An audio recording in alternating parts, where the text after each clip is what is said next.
जी बिस्मिल्लाहिर्रहमानिर्रहीम। अस्सलाम वालेकुम बच्चों। Professional ethics and engineering entrepreneurship का ये लास्ट लेक्चर है, lecture number 32। The topic is how to write business planning. Whatever you want to do, if you want to start a new business after engineering, you have to write a complete business planning. So we will discuss today about how to write business planning. Let's start. As I said, this is the last lecture of our subject is professional ethics, engineering, entrepreneurship. The document that can convince the reader that the business can produce enough revenue to make a satisfactory profit and therefore attractive as an investment opportunity. You have the if investment opportunity mean आपके पास कुछ पैसा है, आपके father के पास कुछ पैसा है, and therefore attractive as an investment opportunity. आपको ये अट्रैक्ट कर रहा है कि मेरे पास पैसा बहुत है, या मैं किसी से लोन ले रहा हूँ, या बाप का पैसा है, या कहीं से मिला है। वो आपको इन्वेस्टमेंट की अपॉर्चुनिटी देगा कि आप उसको कहीं इन्वेस्ट करके अपना बिजनेस चला सके। तो the document that can convince the reader, ऐसा डॉक्यूमेंट या आपको बिजनेस प्लानिंग का लिखने का तरीका आता है और आप किसी को अपॉर्चुनिटी दे रहे हैं कि you have the money and you can start your business, तो उसको आप अपना एक बिजनेस प्लानिंग का डॉक्यूमेंट लिख कर देंगे as a consultant. So the document that can convince the reader, वो एक ऐसा डॉक्यूमेंट है जो कन्विंस कर सकता है उस पढ़ने वाले को। यानी अगर आप खुद पढ़ लेंगे तो ऐसा बिजनेस प्लानिंग वाला हिस्सा जो आप नया स्टार्ट करने जा रहे हैं, और या किसी को आप प्रोवाइड करते हैं कि ये मेरे से बिजनेस की प्लानिंग के लिए इस डॉक्यूमेंट को रीड कर लो, that the business can produce enough revenue. Revenue का मतलब कि तमाम चीज़ें जो आप सेल करते हैं। मैंने अगर सिंपल क्या से सेल करना है, कोई एक सिंपल बोल्ट्स की फैक्ट्री, मेरे पास बोल्ट का कुछ साइज 2 mm बोल्ट मैं बना रहा हूँ। तो बोल्ट अगर 2 रुपए का बेच रहा हूँ, 100 बोल्ट रोज के बिक रहे हैं सपोज, तो 100 × 2 200 रुपीज रेवेन्यू मेरे पास इकट्ठा हो रहा है। अब 200 रेवेन्यूज में प्रॉफिट कितना है, मेरे खर्चे कितने हैं, वो बात का बात है।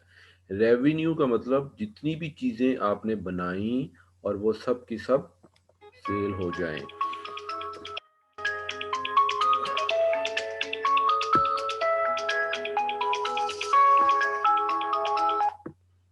ठीक, सेल होने से मुराद कि आपकी वो सारी चीजें बिक गई।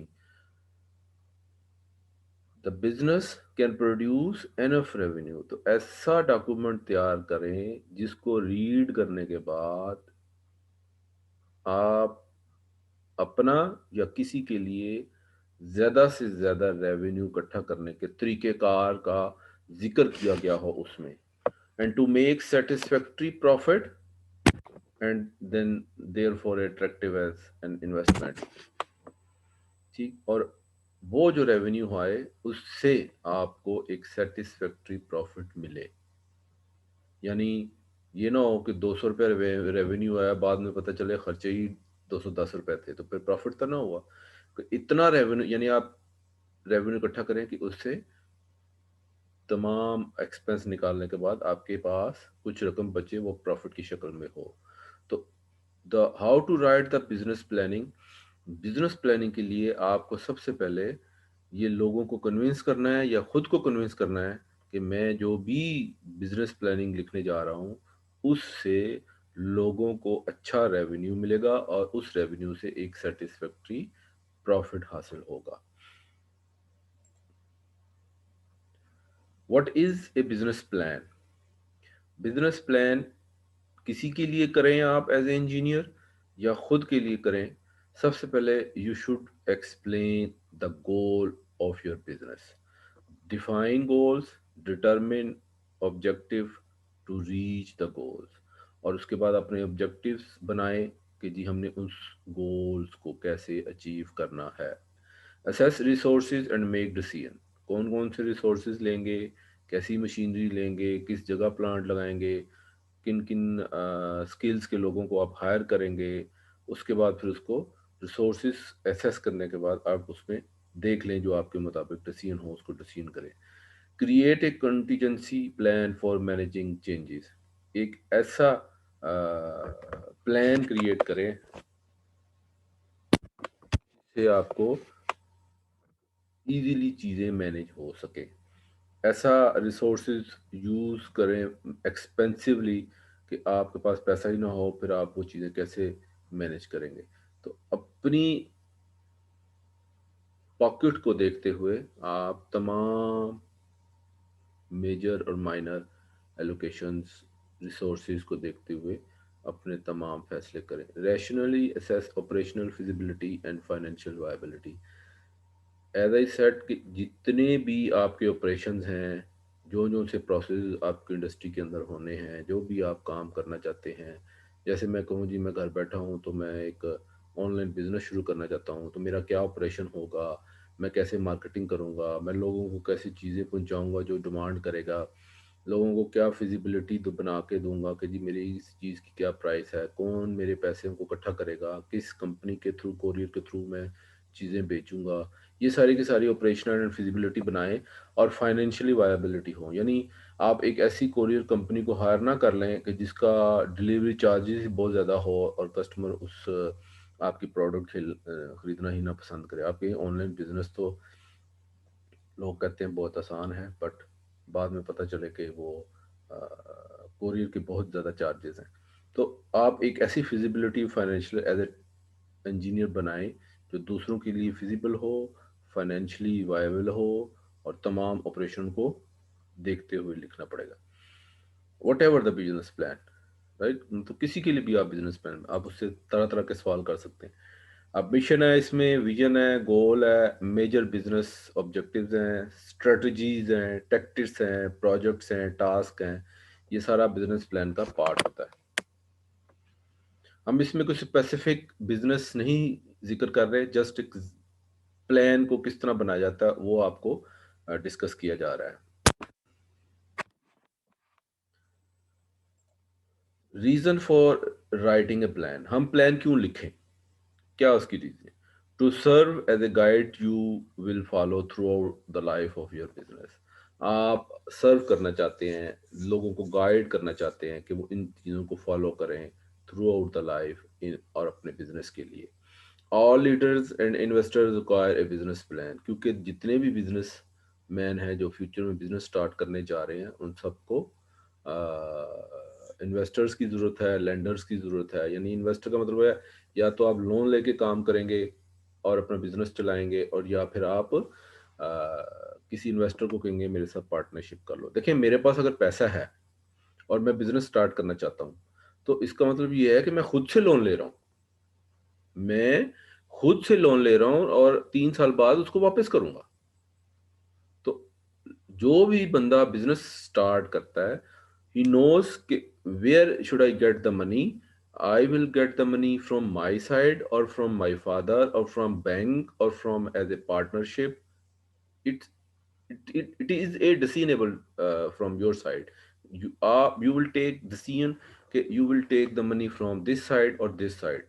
ये हमेशा लेंडर ही कहलाते हैं, इन्वेस्टर ही कहलाते हैं। मैं अपनी जेब से पैसा बिजनेस में क्यों लगाऊं? मेरे पास अगर बहुत सारे पैसे हैं, ठीक है नहीं, मैं गाड़ी क्यों ना खरीद लूं? तो अगर मैं अपने बिजनेस के लिए अपने से ही लोन ले रहा हूं, तो फाइनेंशियली जबान में वो लोन ही लिखा जाएगा। बट लोन कहाँ से लिया है? मैंने अपनी पॉकेट से लिया, मेरी जेब में पड़े हुए थे। ठीक है जी। तो द बिजनेसमैन जो भी पैसा बैंक से बिजनेसमैन जो भी पैसा अपने बिजनेस में लगाता है, वो या तो अपनी पॉकेट से लेता है या बैंक से लेता है या किसी से उधार लेता है या किसी इन्वेस्टर को कहता है मेरे साथ इन्वेस्ट कर लो, मेरे साथ पार्टनरशिप कर लो। ठीक है जी। तो ये उन लोगों के लिए लिखा जा रहा है प्लान जो लोग इन्वेस्ट करना चाहते हैं, जो लोग लोन लेना चाहते हैं, जो अपनी पॉकेट से पैसे निकाल के बिजनेस स्टार्ट करना चाहते हैं। ये उन लोगों के लिए रीज़न है कि हमें बिजनेस प्लान लिखना पड़ता है। लोगों को सर्व करना पड़ता है। उसके बाद है जी, a business plan is the key to conducting business in the international market place. आप एक ऐसा प्लान लिखने जा रहे हैं जो कि एक बिजनेस मार्केट प्लेस, जो दुनिया में जहाँ कहीं भी मार्केट में आप अपना जहाँ भी बिजनेस करेंगे, वो उसकी की होगी, वो उसकी चाबी होगी। यानी जो भी एक अच्छे तरीके से प्लान आप लिख के देंगे कि इस तरीके से आप अपने प्लान को फॉलो करें और बिजनेस चलाते जाएं, तो आप कामयाबी की तरफ जाएंगे। इसलिए ये बिजनेस प्लान लिखा जा रहा है। अच्छा जी, business plan characteristics. Pursue potential investors to invest, यानी आप लोगों से परस्यू करें। अगर आपके पास बैंक लोन, क्योंकि बैंक लोन लोग इसलिए लेना पसंद नहीं करते कि they charge too much interest. Bank जो है वो टू मच इंटरेस्ट चार्ज करता है। तो आप परस्यू करेंगे कि यार कोई पोटेंशियल इन्वेस्टर मुझे मिल जाए। पोटेंशियल का मतलब जिसके पास वाकई पैसा हो, जो मेरे इस बिजनेस में इन्वेस्ट करे या किसी भी बिजनेस में इन्वेस्ट करे। ठीक, तो allow readers to assess the profitability and goal of the new venture. Venture का मतलब आप एक नया काम शुरू करने जा रहे हैं या एक नया काम शुरू करने में हेल्प करने जा रहे हैं।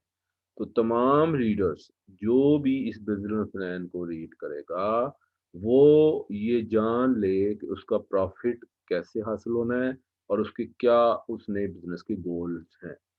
Provide employees with guidance and direction, very simple कि आप तमाम एम्प्लॉयज को गाइडेंस और डायरेक्शन प्रोवाइड करें। Convince suppliers and customer that new venture is promising, यानी आप उन लोगों नए सप्लायर जो आएंगे वो आप उनके साथ काम करेंगे, रॉ मटेरियल आपको देंगे, आप आउटपुट की सूरत में नया प्रोडक्ट प्रोड्यूस करेंगे और लोगों को देंगे। तो आप अपने सप्लायर और कस्टमर को कह रहे हैं ये एक ऐसा बिजनेस मैं शुरू करने जा रहा हूँ, आप इस पर यकीन कर सकते हैं। आप क्रेडिट पर या उधार पर चीज़ें ले भी सकते हैं, रॉ मटेरियल दे भी सकते हैं।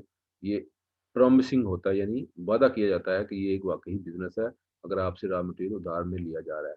Clarify the objectives of the new venture, जितने भी ऑब्जेक्टिव्स आप बनाते हैं अपने न्यू बिजनेस को स्टार्ट करने के लिए, वो आप क्लैरिफाई करें कि ये मेरे इस बिजनेस के ऑब्जेक्टिव्स हैं। Create strategic alliances with other business partners, जितने भी पार्टनर आपके साथ काम कर रहे हैं उनके साथ अलायंस पैदा करें और एक स्ट्रेटेजिक बिजनेस प्लान बनाएं। ठीक है जी, उस बिजनेस प्लान में मिशन स्टेटमेंट होगी, कंपनी का बैकग्राउंड होगा, कौन सी प्रोडक्ट आप बनाने जा रहे हैं उसकी क्या डिस्क्रिप्शन होगी, उसकी क्या स्पेसिफिकेशन होगी, उसकी क्या क्वालिटी होगी, आपका क्या मार्केटिंग प्लान होगा।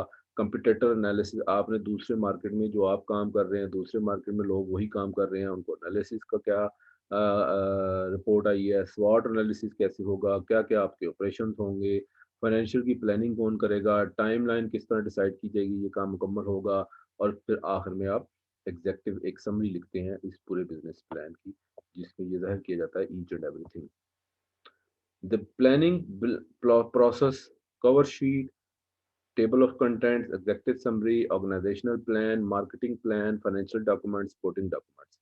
ठीक है जी, जितने भी बिजनेस प्लान आप लिखेंगे किसी के लिए भी, उसके ऊपर एक कवर शीट होगी जिसमें उस बिजनेस का नाम कि जी मैं ये कंपनी के लिए बिजनेस प्लान बनाने जा रहा हूँ, टेबल ऑफ कंटेंट्स होंगे, एग्जेक्टिव समरी होगी, पूरा ऑर्गेनाइजेशनल प्लान होगा कि जी इसमें इतने डायरेक्टर होंगे, इतने जनरल मैनेजर होंगे, इतने जनाब डिपार्टमेंट के मैनेजर होंगे, इतने सुपरवाइजर होंगे, इतने इंजीनियर होंगे, that is called organizational plan. Marketing plan, जो मार्केटिंग के 3-4 हमने लेक्चर्स अटेंड किए, उसका पूरा उसको वॉच करके आपको पता चलेगा कि मार्केटिंग प्लान कैसे लिखा जाता है। फिर फाइनेंशियल डॉक्यूमेंट्स कि जी हम 30% अपना पैसा लगा रहे हैं, तो 70% लोन ले रहे हैं, ज़मीन किराए पर ले रहे हैं, मशीनें भी हम 40% अपने पैसे लगा के खरीद रहे हैं, बाकी मशीनें हमने बैंक से लोन पर ली हैं, जितने भी फाइनेंशियल डॉक्यूमेंट्स हैं। और सपोर्टिंग डॉक्यूमेंट्स से मुराद ये है कि आपको किस चीज़ की सपोर्ट की ज़रूरत है। आप कहेंगे जी मुझे इस प्रोसेस के लिए जनरल मैनेजर बहुत महंगा हायर करना पड़ रहा है, मुझे ये मशीनें लेनी पड़ रही हैं, मुझे ये मेंटेनेंस के लिए ये चीज़ें, जो भी सपोर्ट आपको चाहिए वो सारा उस फाइनेंशियल डॉक्यूमेंट में लिखा जाएगा। ये उस प्लानिंग प्रोसेस के हिस्से हैं। जैसे ये एक फरीदा मैगज़ीन कैफ़े है, जिसने अपना एक कवर शीट बनाई है, ठीक है जी? उसने बिज़नेस नेम, एड्रेस और फ़ोन नंबर लिखा हुआ है और जिस डेट को ये प्रिपेयर किया गया था प्लान वो लिखा हुआ है और अपनी कॉन्फिडेंस स्टेटमेंट लिखी हुई है, ओनर का नाम लिखा हुआ है। Address, phone number, website, email, each and everything लिखा हुआ। This is the cover sheet, first page, right. List major sections of the plan and the page number where each section can be found, ठीक है। जहाँ पर आप organizational plan, marketing plan, financial documents, supporting documents लिखेंगे, वो सारे number wise clear होने चाहिए टेबल ऑफ कंटेंट्स में। This page can not be prepared until the plan is finished, यानी जब ये पेज उस वक्त तक ना बनाया जाए जब तक आपका प्लान खत्म ना हो जाए, क्योंकि फिर जब खत्म हो जाएगा तो आप फिर आखिरी वाली चीज जो प्लान में लिखी है वो फिर टेबल ऑफ कंटेंट्स में आखिर में लिखेंगे। हमेशा कोई भी रिपोर्ट तैयार होती है, table of contents will be written at last. What is executive summary? Executive summary का कुछ बताया गया कि एग्जेक्टिव समरी में आपने क्या कुछ लिखना होता है। Describe the business structure, purpose, goal. Describe your product, service, production process. What is your overall marketing strategy? Who will be your customer? Who will be your business? How it is managed? What are the skills of each member of the management team? What is the amount and terms of needed financing and what will be used for? How will loan be repaid? अब ये सारी चीज़ें हैं कि जी आप उसको describe करें, business structure क्या है, उसके आपके गोल क्या हैं, ये बिजनेस का पर्पस क्या है, आपकी किस किस्म की प्रोडक्ट होगी, आप प्रोडक्ट बनने के बाद किस किस्म की मेंटेनेंस की सर्विसेज देंगे, प्रोडक्शन का क्या प्रोसेस होगा, और मार्केटिंग की क्या स्ट्रेटजी होगी, कौन से आपके कस्टमर होंगे, बिजनेस में आपके साथ कौन कौन अटैच होगा, आप सब मिलकर कैसे इसको मैनेज करेंगे, और कौन किस किस्म के स्किल्स के लोग आप अपॉइंट करेंगे अपनी मैनेजमेंट टीम में, और फाइनेंशियल हेल्प के लिए आप वहाँ से बैंक से या दोस्तों से या इन्वेस्टर से लोन लेंगे, वो सारा कुछ उसमें लिखा जाएगा, और फिर ये लोन आप कैसे वापस करेंगे, that it will be the part of executive summary. जब anyone can ask about your company profile, where company profile you will mention the two major topics: organization and management, product and services. If anybody asks about your company profile, please explain your company profile. In company profile, you will explain your organization. मेरी organization में ये कुछ होता है. What type of management you have? आप explain करेंगे जी एक general manager है, 3 department manager है. Whatever you have, you will write. किस किस्म की प्रोडक्ट बनाते हैं और उसके बाद आप किस किस्म की सर्विसेज देते हैं। जैसे कहते हैं कि जी ये मोटरसाइकिल होंडा की अगर बनती है, बाजार से खरीदते हैं, तो कहते हैं जी दो ट्यूनिंग, फर्स्ट ट्यूनिंग जो है वो फ्री ऑफ कॉस्ट होंगी, आप किसी भी जगह हमारी फ्रेंचाइज में जाके वो ट्यूनिंग करवा सकते हैं। तो ये सर्विसेज होती हैं कोई भी प्रोडक्ट बनाने के बाद। The company, organization, and management briefly mention what the business purpose and what you provide to customer. आप briefly इसमें mention करेंगे कि इस business का the company, organization and management, आप company की organization में या management में क्या लिखेंगे वो बताया जा रहा है। कंपनी की में मेंशन करेंगे कि इस कंपनी में का मकसद क्या है, और आप कंपनी के जो कस्टमर्स हैं उनको आप क्या मुहैया करने जा रहे हैं। Identify the legal structure of your business: sole proprietorship, partnership, corporation and LLC. Identify करें लीगली कि आपके साथ आप खुद ही सोल प्रोप्राइटरशिप है। प्रोप्राइटरशिप का मतलब कि आप खुद बिजनेस चला रहे हैं।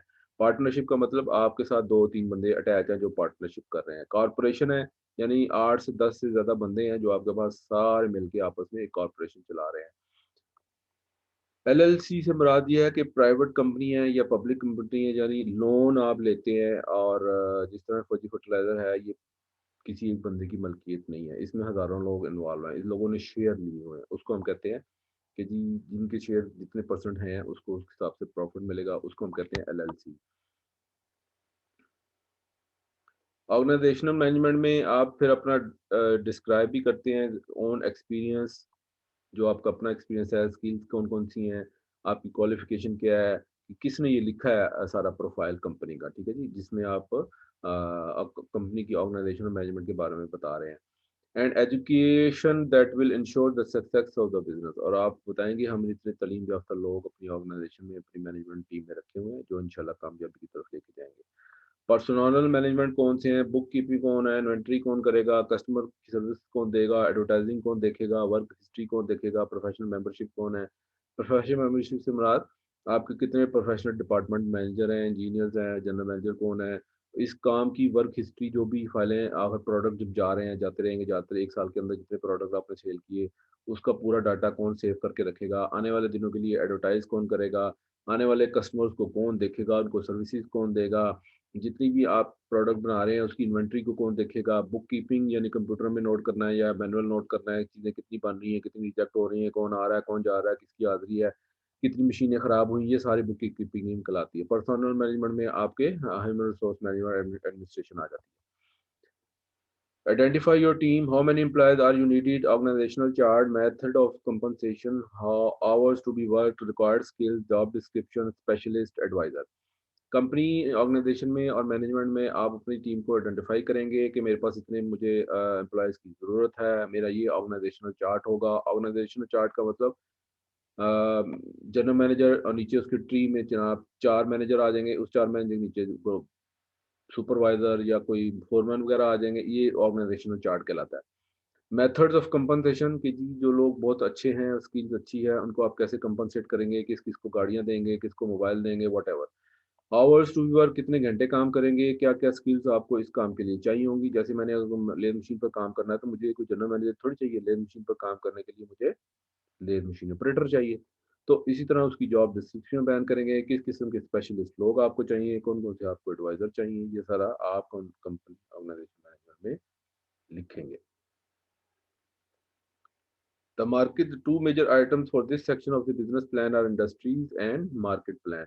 जब आप मार्केट की तरफ मूव करते हैं तो आप जिस किस्म का बिजनेस कर रहे हो तो आप या तो मार्केट जाएंगे या आप बोल्ट बेचने के लिए आप सिंपल दुकान में भी जा सकते हैं, बट आप इंडस्ट्री भी मूव कर सकते हैं जहाँ पर उस बोल्ट का यूज हो रहा है। तो दो चीजें होती है मार्केट में, इंडस्ट्री मूव कर जाएं या मार्केट की तरफ जाएं। Mark part two is the marketing plan. Overview goal of your marketing strategy, marketing analysis, target marketing, competition, industry trend, marketing strategy, product distribution, packaging, pricing, branding, database marketing, sales strategy, promotion, advertising strategies, public relation, networking, customer service, implementation of strategy, assessment of marketing effectiveness. ठीक है जी, ये marketing plan में ये सारी चीज़ें आप overview करते हैं कि मैं मार्केटिंग प्लान सुबह पंजाब में भी करूँगा, सुबह खैबर पख्तूनख्वा में करूँगा, सिंध में भी करूँगा। ये मेरे गोल्स हैं मार्केटिंग के। ठीक है जी, मार्केटिंग को पूरा मैं एनालिसिस करूँगा, मेरे ये टारगेट हैं कि मैंने इतने प्रोडक्ट कम से कम सेल करने हैं। कंपटीटर भी मार्केट में बैठे हैं, इंडस्ट्री की तरफ भी मूव करूँगा। मार्केटिंग स्ट्रैटेजी मेरी ये होगी कि मेरा प्रोडक्ट जो है वो कैसे सेल आउट होगा, कहाँ-कहाँ, किस-किस डिस्ट्रीब्यूटर से मैं मिलूँगा, मेरी प्रोडक्ट की क्या पैकेजिंग होगी, मेरी प्रोडक्ट की क्या प्राइसिंग होगी, मेरी प्रोडक्ट की कौन-सी ब्रांड नेम मैं शाया करूँगा। ये सारा डेटाबेस मार्केटिंग जो होगी आप उसको कहीं न कहीं कंप्यूटर सिस्टम में सेव करेंगे। सेल्स सेट स्ट्रैटेजीज़ बनाएँगे जिसमें आप प्रमोशन भी चलाएँगे, एडवर्टाइज़ भी करेंगे, पब्लिक से रिलेशन भी कायम करेंगे, अपना पूरा नेटवर्क बनाएँगे कि एक बंदा जाएगा, 2 बंदों से मिलेगा, 2 से फिर 3, इस तरह आपस में नेटवर्क बढ़ता जाता है।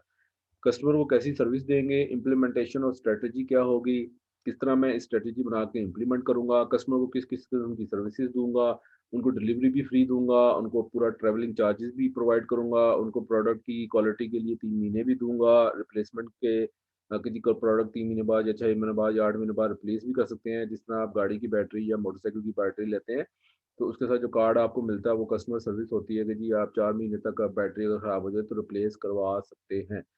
तो इस तरह आप सारी मार्केटिंग स्ट्रेटजी बनाएँगे और वो असेस करेंगे आखिर में आके कि मैंने जितना भी मार्केटिंग पर काम किया है, उसकी इफेक्टिवनेस क्या है, वो भी आपने उसको देखना है, वरना आपको मार्केटिंग ज़रा तेज़ करनी पड़ेगी। मार्केटिंग प्लान में कंपटीशन बहुत सख्त है, customer strategies to seal goal, marketing research करें, कहाँ-कहाँ मेरे प्रोडक्ट सेल हो सकती है, किस तरह मैं अपने गोल्स को अचीव कर सकता हूँ कि रोज़ की मुझे इतनी प्रोडक्ट सेल करनी है, कस्टमरों से मिलें, कंपटीशन बहुत सख्त है। तो ये सारा उस प्लान का पार्ट होता है। कस्टमर में मेरा कौन कस्टमर होगा, वो क्या चाहता है, वो कब ये प्रोडक्ट चाहेगा, किस जगह पर वो प्रोडक्ट चाहेगा, वो प्रोडक्ट क्यों चाहेगा, वो प्रोडक्ट कैसे चाहेगा। जब आप ये सारे who, what, when, where, why, how पर काम करेंगे, तो पूरा का पूरा एक प्लान कस्टमर के लिए ऑटोमैटिकली तैयार हो जाता है। मार्केटिंग प्लान, सेल्स स्ट्रैटेजी, जब आपने किसी चीज़ को सेल करना हो, तो सबसे पहले उसकी क्वालिटी देखी जाती है, उसका कॉम्पिटिशन देखा जाता है कि जी बाकी ये जितने भी आपके मैन्युफैक्चरर हैं उसके मुकाबले में आपकी प्रोडक्ट कैसी है। अगर आप कम्पीट करते हैं तो कॉम्पिटिशन जीत जाते हैं और आपकी प्रोडक्ट मार्केट में सेल होने लग जाती है। सर्विस प्रोवाइडेड, आप किस कोरियर के थ्रू किस तरह आप प्रोवाइड कर रहे हैं या आप खुद अपना ट्रांसपोर्टेशन सिस्टम है और आप लोगों तक चीज़ें पहुँचाते हैं, वो क्या चीज़ है, किस तरह मुहैया करते हैं? आपकी लोकेशन कहाँ पर है? आपकी बिज़नेस कॉस्ट कितनी आ रही है? परसीव वैल्यू टू कस्टमर, आप कस्टमर को क्या वैल्यू दे रहे हैं? What the market will allow, market आपको किस किस्म की इजाज़त काम करने के लिए दे रही है, नहीं दे रही है और आखिर में आपके पास प्रॉफ़िट कितना बचता है? ये सारी की सारी सेल्स स्ट्रेटजीज़ का पार्ट होती है।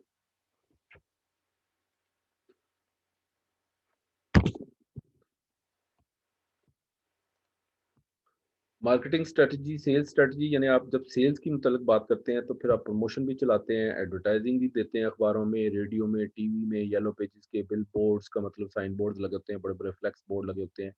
डायरेक्ट ईमेल भी लोग कर रहे होते हैं। फ्लायर का मतलब है रंग-बिरंगा एक कागज़ आपको अक्सर घरों के नीचे अखबार में मिल जाता होगा।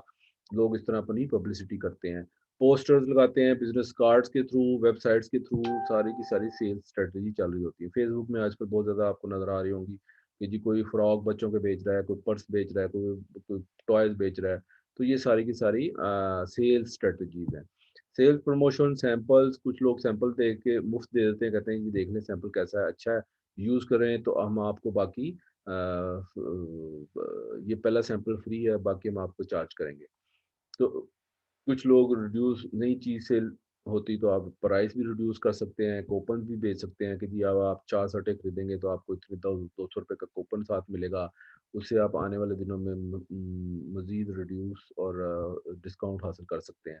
Publicity, feature stories, public relation, आप पब्लिक रिलेशन से भी जैसे आप सुज़ुकी कार को खरीदें या नई कोई गाड़ी खरीदें, तो मैंने अगर गाड़ी सुज़ुकी शोरूम से खरीदी है, तो मैं आपको बताऊँगा यार गाड़ी बहुत अच्छी है, ले लो। तो वो रिलेशन के थ्रू चीज़ें सेल होती हैं। यानी आपकी क्लास में से कोई उठ के मेरी बात पर यकीन करे जाके क्लास और गाड़ी खरीद ले, तो इसका मतलब है कि एक पब्लिक रिलेशन डेवलप हो गया उस सुज़ुकी गाड़ी का और लोगों ने गाड़ियाँ खरीदना शुरू कर दी। तो ये भी एक सेल्स स्ट्रैटेजी होती है कि आप किस तरह एक-दूसरे से पब्लिक रिलेशन कायम करें। ठीक है जी, नेटवर्क होना चाहिए, अच्छी-अच्छी ऑर्गनाइज़ेशन के साथ मिलके आप सेल्स स्ट्रैटेजीज़ बना सकते हैं। Financial plan major section include financial projection, income statement, balance statement, cash flow, assumption, sources and uses, break even analysis, contingent liabilities. Liabilities नीचे से शुरू करूंगा। लायबिलिटीज वो जो आप कंपनी चलाने के लिए उधार लेते हैं, वो आपने पे करनी है, that is called contingent liabilities. Break even analysis का मतलब कि आपने बहुत खर्चा किया, किराए पर चीजें ली, मशीनें खरीदी, बंदे हायर किए, सबको एक्सपेंस पेमेंट की, उसके बाद आखिर में आपके पास प्रॉफ़िट बचता है। अगर तो वो 0-0 हो, यानी आपने 2 महीने, 6 महीने काम किया, पैसे लगाए, मशीनें खरीदी, इन लोगों को सैलरियाँ दी, जगह खरीदी, कम रेंट पर कोई चीज़ ली, तो आप देखते हैं कि जी मेरे पास तो कोई प्रॉफ़िट नहीं बचा, 0-0 है। तो इसका मतलब है कि आप ब्रेक इवन एनालिसिस में 0-0 पॉइंट पर स्टैंड करते हैं। और अगर आप ब्रेक एनालिसिस करें अपना, तो उससे क्लियर हो जाता है कि जी ये प्रॉफ़िट की तरफ जा रहे हैं या लॉस की तरफ जा रहे हैं। लॉस का मतलब ये है कि आप प्रोडक्ट सस्ती बेच रहे हैं, खर्चे आपके बहुत ज़्यादा हैं, आपको प्रॉफ़िट नहीं मिल रहा। कौन-कौन से सोर्सेज़ यूज़ करते हैं, किस तरह आप इस्तेमाल करते हैं प्रोडक्ट, देखें ना कोई भी एक चीज़ है, चाहे माउस है, माउस की फैक्ट्री कहाँ पर है और आपके घर तक कैसे पहुँचा? रिटेलर के पास आया, फिर आपने कंज़्यूमर के तौर पर उसको कंज़्यूम करने के लिए आपने उसको खरीदा। अब रिटेलर के पास कैसे आता है, ट्रैवलिंग कैसे होती है, कौन-कौन से रिसोर्सेज़ आप इस्तेमाल करते हैं, आपकी असम्पशन्स क्या हैं, आपके हमेशा ख़्यालात चल रहे होते हैं कि जी आज मेरे इतने प्रोडक्ट बिक जाएँगी, आज मेरी इतनी प्रोडक्ट सेल हो जाएँगी, आने वाले दिनों में मेरी प्रोडक्ट इतनी सेल होगी। ये सारे असम्पशन भी साथ-साथ फाइनेंशियल प्लान में बना रहे होते हैं। आपका कैश फ्लो क्या है? यानी आप बंदों को जो सैलरीज़ दे रहे हैं, रॉ मटेरियल खरीदने के लिए आपके पास पैसा चाहिए। आप कहते हैं जी मेरा कैश फ्लो सिर्फ़ रॉ मटेरियल खरीदने के लिए और बंदों को सैलरियाँ देने के लिए, मेंटेनेंस के लिए मेरे पास अभी पैसा नहीं है। तो कैश फ्लो किन-किन चीज़ों पर पैसा खर्च कर रहे हैं? अगर आप मेंटेनेंस बहुत ज़्यादा है, तो कैश फ्लो की स्टेटमेंट आपको बता देगी कि जी रॉ मटेरियल और बंदों की सैलरी के अलावा आपका जो फ्लो है कैश का, वो मेंटेनेंस कॉस्ट में जा रहा है। बैलेंस शीट का मतलब ये है कि सारे खर्चे निकालने हैं एक तरफ और आपके सारे प्रॉफिट आए एक तरफ के, यानी कोई ना कोई चीज़ बैलेंस ज़रूर बचे। इनकम स्टेटमेंट का मतलब आपने कितना पैसा एक्सपेंस शीट, यानी कितना पैसा आप रॉ मटेरियल खरीदने में लगा रहे हैं, कितना पैसा आप बंदों की सैलरी पर लगा रहे हैं, कितना पैसा आप बिजली के बिल दे रहे हैं, कितना पैसा आप रेंट दे रहे हैं, कितना पैसा आप मशीनें ठीक करने में लगा रहे हैं, वो सारी इनकम आपको बताता है कि आपके पास जो प्रॉफिट जब इनकम कहाँ से आ रही है, कैसे आ रही है और किधर खर्च हो रही है। ठीक है जी, ये टोटल बिजनेस प्लान था। आई होप आपको समझ आ गया होगा। कोई इतना मुश्किल नहीं है, थोड़ा सा डिटेल में ज़रूर है। ये सारी सारी चीज़ें उस पर डिस्कस की जाती हैं। कोई क्वेश्चन हो तो व्हाट्सएप कर दीजिएगा। This was the last lecture of professional ethics and engineering entrepreneurship. आपके पोर्शन में दो पार्ट हैं इस सब्जेक्ट में। प्रोफेशनल एथिक्स एक अलग चीज़ है, इंजीनियरिंग एंटरप्रेन्योरशिप एक अलग चीज़ है। जो मिड टर्म है वो हाफ में से आएगा और फाइनल आपका फुल कोर्स इंक्लूड होगा। Wish you best of luck. If you have any question you can ask any time. Good bye, टाटा। इंशाल्लाह ज़िंदगी रही तो 8वें सेमेस्टर में मुलाकात होगी। Thank you very much, take care, अल्लाह हाफिज़।